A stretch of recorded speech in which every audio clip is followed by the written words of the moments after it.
I've had 3 near-death experiences in my life, and while I will share those experiences in another video, this sharing is about how the near-death experiences changed my view and knowingness of God, source, consciousness, that which is greater than us. I was raised Christian, and I was taught that God is something outside of us. It's something you pray to. And I think a lot of people would think that in a near-death experience, we're going to meet Jesus, we're going to meet a figure, maybe God, or something's going to take us to heaven, to that which is separate from us. That it's a place, it's a world where we can go to, and yet we are still separate from that until we are joined with it. And my experience, my knowingness has changed, and it's not it's not an intellectual experience. It was a genuine knowingness in these near-death experiences. And the realization I came to was that I'm actually not separate from God. I'm not separate from consciousness.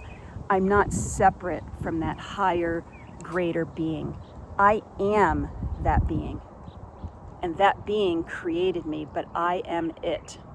And a good analogy for me to try to explain this is that some of the spiritual practices teach that we are droplets in the ocean.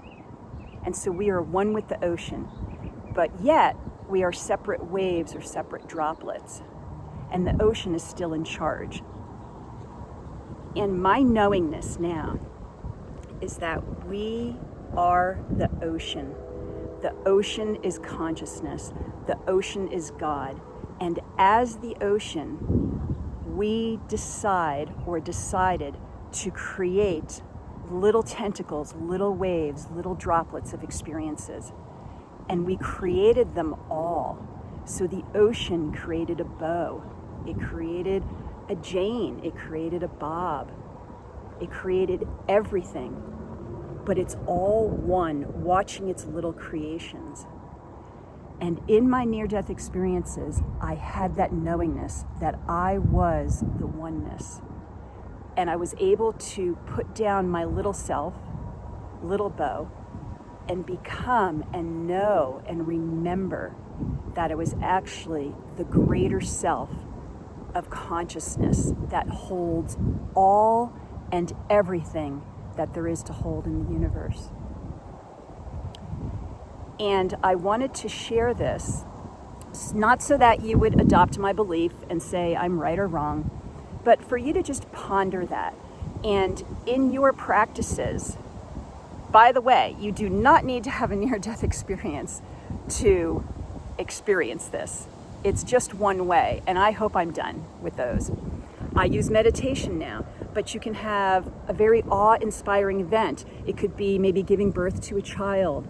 It could be something very simple. I mean, there's people that have become enlightened and awakened like that, just sleeping on a park bench, being homeless.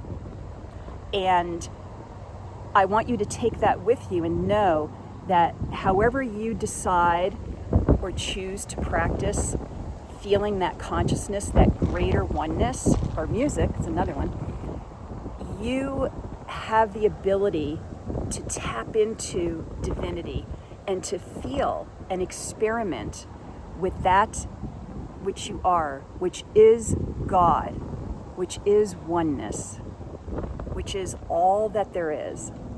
And I invite you to explore and do that.